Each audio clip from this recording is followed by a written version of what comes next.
Coming up next on At Your Service, today we'll be discussing why perseverance is a critical life skill for students. Stay tuned.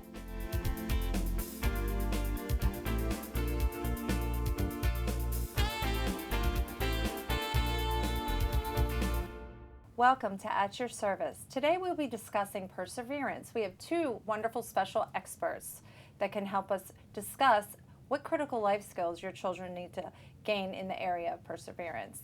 So today I'd like to welcome Shira, Levy, and Nicole Better. Thank you for joining us today. Both of you, could you explain your role as a school psychologist in the PPW in Anne Arundel County Public Schools? So as a PPW, I help the schools with registration process, sometimes difficult ones when children are in the custody of their parents. I assist with attendance and truancy. I also help with the homeless caseload and residency investigations. Okay, thank you. And school psychologist? Sure. As a school psychologist, I work in an elementary school and a high school. And within those two settings, I do individual and group counseling, crisis counseling, consultations with teachers and parents. I work on the problem-solving team and also do psychological assessments.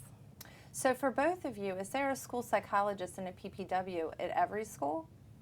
Yes. Yes. Okay, so if parents have concerns about attendance issues or testing or some sort of counseling services, they could contact the school and ask to speak to a representative from Student Services. Absolutely. Definitely. But we both know that there are other members on the student service team. We also have the school nurse and we have the school counselor. So parents can also reach out if they have questions and they'll point them in the right direction. Right. Thank you. So today we're here to discuss, I think, a critical life skill, not just for students, but pretty much for everybody. What is perseverance? Well, I'll start. Perseverance is being steadfast in accomplishing a goal or task. It is never giving up. I think of words like diligence, persistence, determination when I think of perseverance. And it's an important skill, as you said. Definitely. I would agree with Nicole in that it's our passion to get through hard times, difficult times, keep going to accomplish our goals.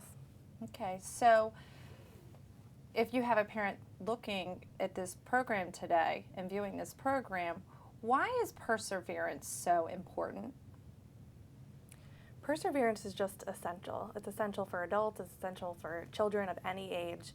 And while using perseverance, that's what we need in life to get through, to maintain our goals, to accomplish our goals, to have achievement. It's what makes us resilient. Okay, so what would that look like at each developmental level? So if I have a parent, thinking about that, and so if they have a student in elementary school or middle school or high school, what would that look like? What are some examples of that relate to school or to life? Well, what comes to mind for me, for like the elementary school students, is reading can be a difficult task.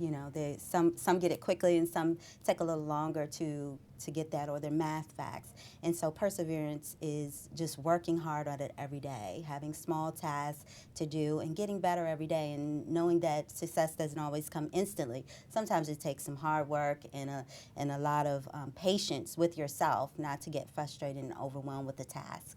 And when they transition to middle school, the same thing. You got more teachers, you got more students, you got more of life and more responsibility going on, and a lot of times they get so frustrated just being overwhelmed with all the schoolwork and all the social activities that go along, and how to balance that.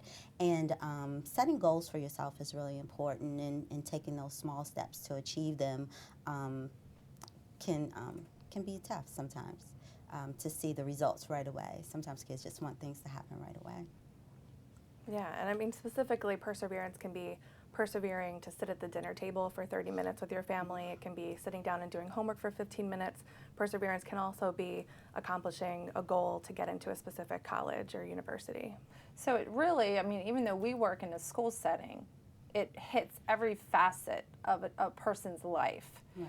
And I think that's very interesting because many times we use that terminology in the schoolhouse, but for parents to maybe reflect upon what are some of those daily tasks about? I can give you a good example. My son was learning to ride his bike. Fall, fall, fall, fall, fall. And finally, he's soaring, but if we continue to hold on to the back of the bike, they'll never feel that success in knowing I'm going to fall, but a Japanese proverb says fall 7 times, get up 8. And so you do have to keep on getting up and working at it. Even though you fall, you get the bumps and the bruises along the way, and you keep going. So it is a part of everyday life that we have tasks. We have things we want to learn, like learning to play an instrument, a sport, just personal goals that we have, learning to cook a new meal or new dish, and it doesn't turn out the way you thought it should taste. So it's everyday tasks. Okay. At the high school level, what are some of the things that you might see in dealing with perseverance? I know that we discussed about getting into college and going to college. Right, that's definitely something that we talk a lot about in high schools. It's also just about getting all of your work done on time, handing everything in on time, keeping yourself organized, persevering enough to sometimes, if you need to, stay throughout the school day and then stay after school with the teacher, which takes perseverance to do that, and put in extended hours after school or extended hours in sports and extracurricular activities. So one of the things that I want, both of you have a lot of clinical skills and research skills. What does the research say about the topic of perseverance and people acquiring this skill? So right now, in terms of perseverance, there's a couple of really big research areas that are going on right now that involve perseverance. One of those is called grit, and grit is passion and perseverance towards long-term goals, and that is developed by researcher Dr. Angela Duckworth. She's out of the University of Pennsylvania, and she's studied gritty kids and gritty adults, spelling bee winners, high school graduates, military cadets, the most successful people, and she's found that when you have more grit, which takes perseverance, you actually have higher grades, higher happiness levels, lower substance abuse issues, lower levels of obesity, and more likelihood to graduate high school, and then after that, continue your education while saving money, too. So it's almost like coping. How is it related to coping? So how do, if I was a parent and I'm watching this show, how can I build that within my child? Or do some students just have that type of level of perseverance or that grit, Right, that they found in research? So the research is kind of showing right now that grit could be something that you're born with, that's innate, but it also can be something that we can teach. So there's tons of research now on how we as adults and parents can teach our kids to be grittier. And part of that research is on growth mindset, which is another term that's used. And that's developed by Carol Dweck. And growth mindset is the mindset that our brains are always changing. They're always capable of learning, that there are no limits to what we can achieve if we have passion and perseverance. So some part of that is in the language that we use when we praise our children, of how we build a growth mindset for them to know that even when something's difficult, we can cope with it and we can persevere. So for parents working with their children at home, what would some of that language look like? So if you have a child that is unable to tie their shoe at this point and is like, I can't tie my shoe, completely frustrated, because it is a difficult process. I mean, it's been so long, so it's, for an adult, we don't really think about going back to that. But what are some things that are phrases that parents could say that maybe it would change the way a child thought, that would have that growth mindset? So in terms of some of the language that we can use, it's great to use language that focuses on effort and strategies. So in terms of tying a shoe, we might want to say something like, oh, I really like how you're holding both of the laces in your hands, how you're folding one lace over the other lace, and that can be translated to math, to English, to any kind of, to sports, to any subject area. But it's all about praising the effort and the process. Okay. Instead of just the whole person, like, you're a good child, you're a good boy, good girl. Right. You're a smart student. So you're asking them to be more specific. And then also, it seems to be the when. Like, it might not be now, but when you are able to do this, and to focus on the future. Right. That even if we don't know something or master something right now, it just means that we haven't learned it yet. It doesn't mean that we're not capable of learning the task. One of the things that I receive a lot of information about, or I have a lot of questions about, is praise. Okay, people think praise very differently, and it is always a hot number, I think, in education on how to praise. Or I go to PTA meetings, and parents will say, everybody should be praised. And sometimes I think that one size fits all is really not the way to appropriately praise children. What would you suggest about praise, not only for in the classroom, but in life for students? Being specific, targeting what they're actually doing. And like you said, not just you're good or you're good at this, but actually what they're doing. And that will help them to see, okay, I can do one task and move on to the next level with doing the next task.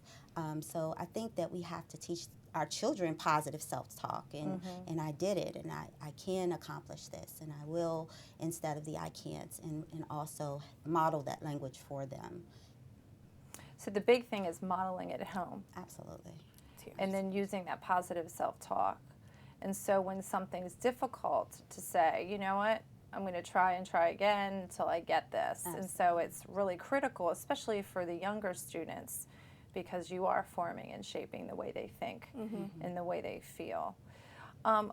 Anything else about praise? Any kind of caution in dealing with praise for students? The one word of caution I would say is just to stay away from praising fixed traits like intelligence. If we say, you did a great job on your test today, I knew that you would do well because you're so smart, and then one day that child doesn't feel very smart, they might not think they can do well on a test. But if you praise their effort and the strategies that they use, they can think about that the next time they go into any test. So, for example, it would be something like, I saw, the effort that you did spending your time studying those multiplication tables has really paid off, So there's going to be times where students will be frustrated, and educationally we know that the work gets more and more difficult, that if you keep it that fixed characteristic, that's not something that they can typically change. Right. Or they don't think they can change. Right. So I've noticed signs hanging in the schools that say not yet. Is this part of the perseverance message? Yes. Perseverance is a huge emphasis in all the schools across the county right now, and it's coming out of the Office of Equity. We're teaching teachers how to teach growth mindset to their students. So the phrase not yet is kind of what we've been talking about before, that even if they don't know math now, it just means they don't know a specific concept yet. And I keep using math as an example, but you can just rotate that for anything. With any subject, any life skill, anything that they're trying to accomplish around a goal or a skill that they're growing. Right. So at home or within the classroom, using that not yet, but then creating a realistic time frame or goal for the student. Would the student set that goal, or would they work with the teacher and the parent, depending on what that topic is? Yeah, I think depending on the topic, students often work with the school psychologist to set goals, they work with the PPW to set goals, and as parents, we should be very involved with our children in helping them set short-term and long-term measurable goals. Well, I really appreciate, listening to the conversation, especially for the elementary little ones, because really forming those great habits now and having them think through processes and not just, giving up is really important, so that they know it's a process. And sometimes I think that they don't want to make a mistake, but allowing them to understand that it is a process. I really appreciate it. So we're going to take a quick break, and when we come back, we're going to continue our discussion on perseverance. Stay tuned. Hi, I'm Jennifer Hernandez, Coordinator of World and Classical Languages. Do you want to learn Spanish? If so, tune in later today to AACPS TV, because language matters.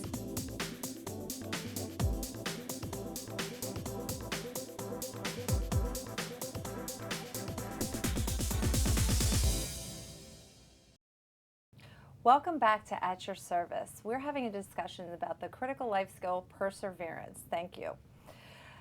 Let's go back to what we were discussing. Not yet is the big mantra for the perseverance growth mindset. But As employees for Anne Arundel County Public School, you each have your own expertise and a different role to play in the area of perseverance.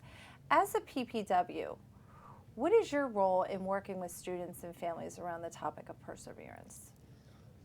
Well, the two main issues that we address are probably attendance and students experiencing homelessness. With attendance, when students aren't coming to school, generally there's an underlying issue that's happening, from bullying to something mental health problem. And so the student services teams get together, and I'm a part of that team that gets together to discuss the student and their needs and to set goals for them to transition back into school, because they need to come to school regularly. With students experiencing homelessness, there are a lot of barriers. We help them to get enrolled, from not having all the documentation to going to get documentation from previous schools, to helping with bus transportation, food, school supplies, uniforms, making sure the student has what they need to be successful in school.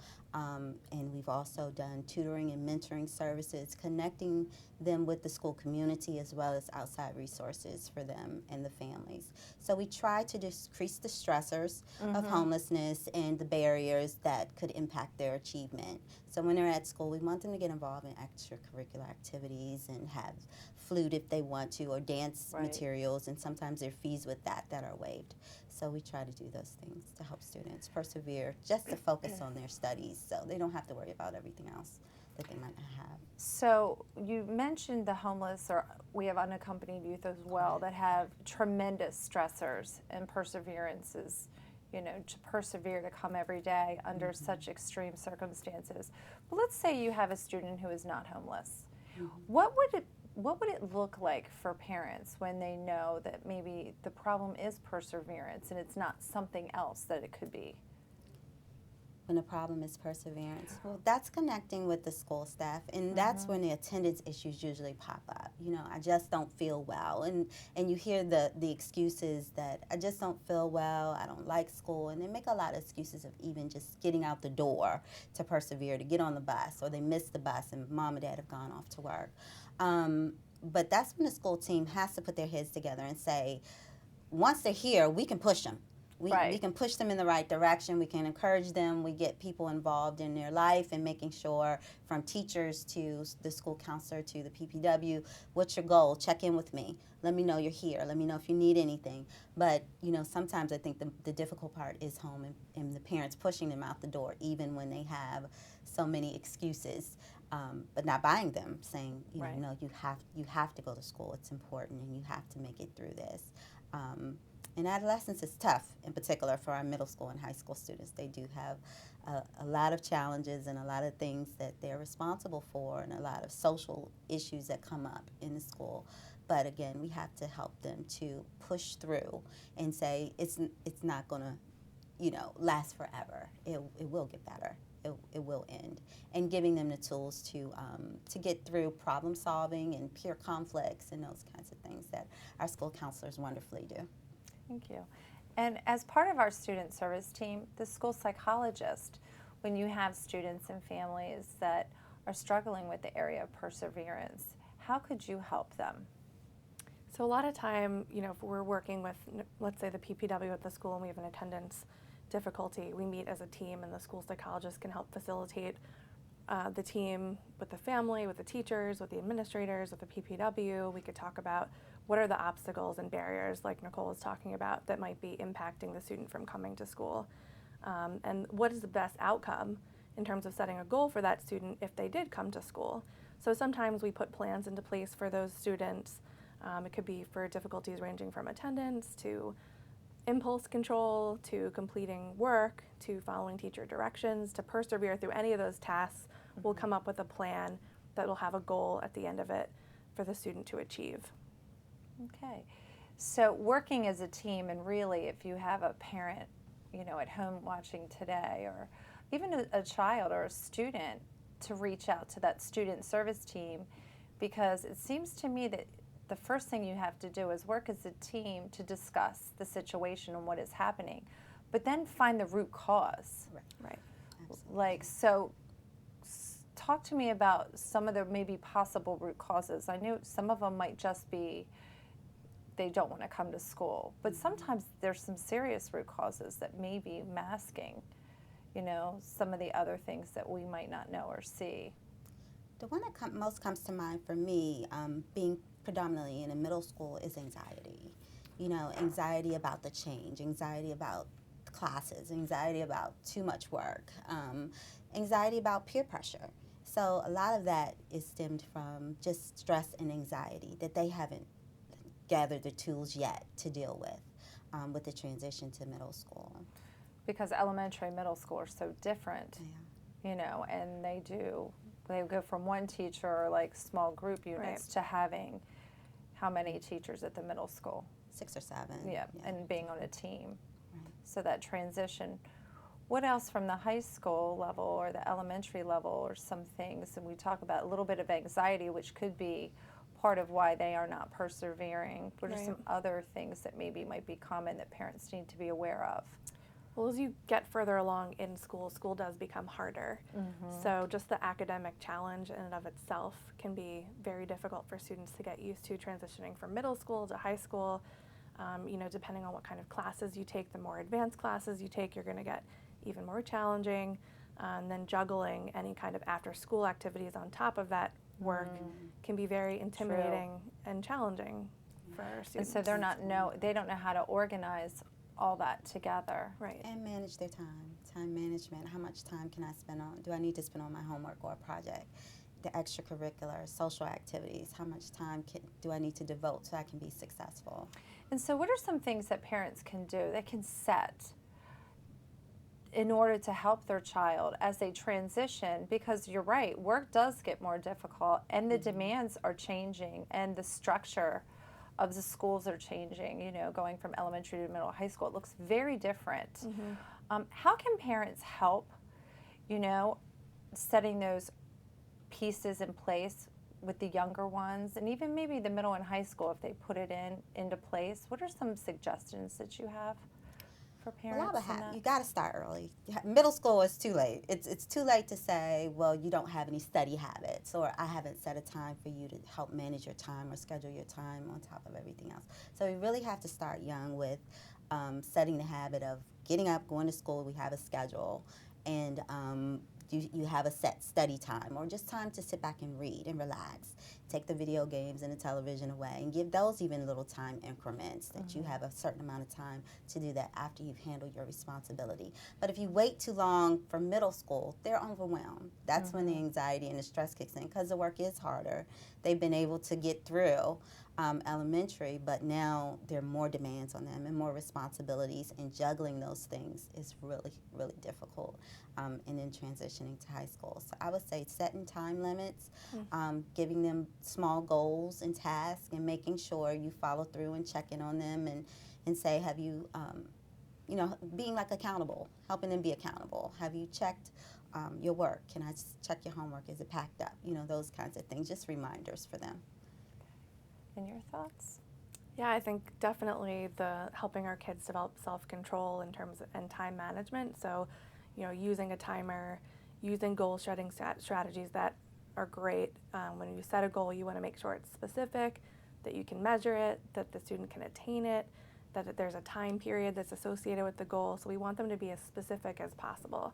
Sometimes I see students who come in and say, oh, my mom is going to give me my iPod back when I do well.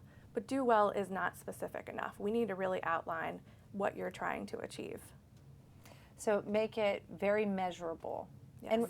But also, I sometimes think that the goals or things that I hear people say aren't realistic. Right.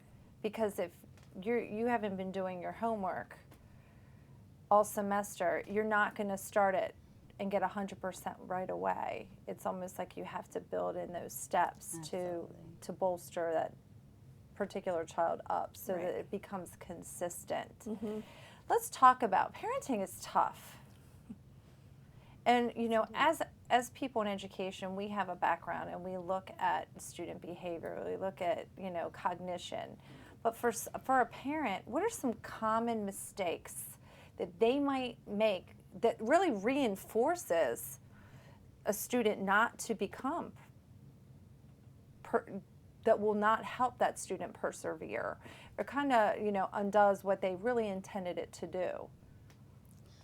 So I think one of the mistakes is saying you can't, or I don't have the resources, or even making excuses for our students, that it is too hard, so let me pull you back, or let me pull you out of the sport because it's too hard for you. Instead of letting them fight through it and letting them feel some success or accomplishing a goal. Just, I stuck with it is a goal. I stuck with basketball, even though it was hard and I had to run laps and all those kinds of things. So just making them stick through it. If they commit to something, just say, it's tough, it's hard, but you have to stick with it. I'm not going to move you from teacher to teacher or activity to activity because it's too hard for you. And I think that helps to build a resilience. It helps to build determination. And then they want to learn more and say, okay, I can do that. They get the positive self-talk and they get the confidence to say, I accomplished this. And you should point that out to them. You started off rough here, but look how you finished. Okay. I would definitely say two different things. One is, we were talking about this earlier, you have to be a model. We have to be a model of perseverance for our children. So if our children see us struggling with perseverance, whether it be, at our jobs or if we're in school ourselves, they need to see us persevere through challenges and through setbacks and through failures so that we model that for them. If we're not a model for them for perseverance, it's going to be very hard for them to pick it up. And the other thing I would say is, as parents, we want to help our children, and it's hard to see them struggle. So in terms of helping our children, and the one mistake I see sometimes is that we try to pick them up when they're struggling. We may try to do things for them. We may try to get them out of doing things that are uncomfortable for them. But the best thing that we can do as a parent is support them with that effort, praise, while they're struggling through something, so that they know challenge is a part of life. It's a part of adult life. It's a part of life as a child, but it's just something that all of us go through. So not swooping in, right? And when their child's crying or upset, but evaluating the situation, because there are times where parents are going to have to step in, but there are times where they can actually work through that frustration and learn how to cope with it. Right. And then that small goal and looking at the process, or how could you do things differently, and just being specific with that praise is very important, instead of just like, I'm going to take over. I'm going to fix this for you. Because we know in life that for our well-being and our health, and to be successful in our careers or whatever they are, we have to learn how to do that. And so those are wonderful. It's a wonderful skill, and I think it's a critical life skill. Definitely. Quickly, in about 30 seconds, are there any resources or places to go for parents if they're interested in finding out more about perseverance? Definitely. If you Google search or internet search growth mindset or grit, you'll find tons of TED Talks. There are also a lot of free apps if you have smart technology, goal setting apps, timer apps that you can use at home with your children. I would say even for all age ranges, Sesame Street has videos and resources for elementary school age children as well. So people can go to the library too. You can Yes. go to the library and check a book out or check whatever resources. I appreciate your time today. Thank you. I think it's really important for parents to hear about this, and so they can work with their children at home. And thank you for joining us on At Your Service.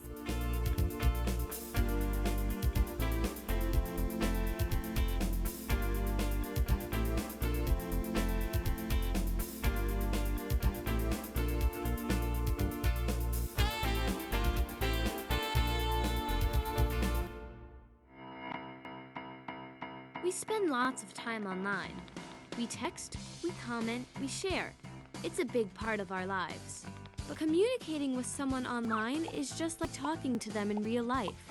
Everyone appreciates politeness, and no one likes it when people make fun, spread gossip, rumors, or lies. The fact is, some people do try to hurt others online. It's called cyberbullying, and it's a lose-lose situation.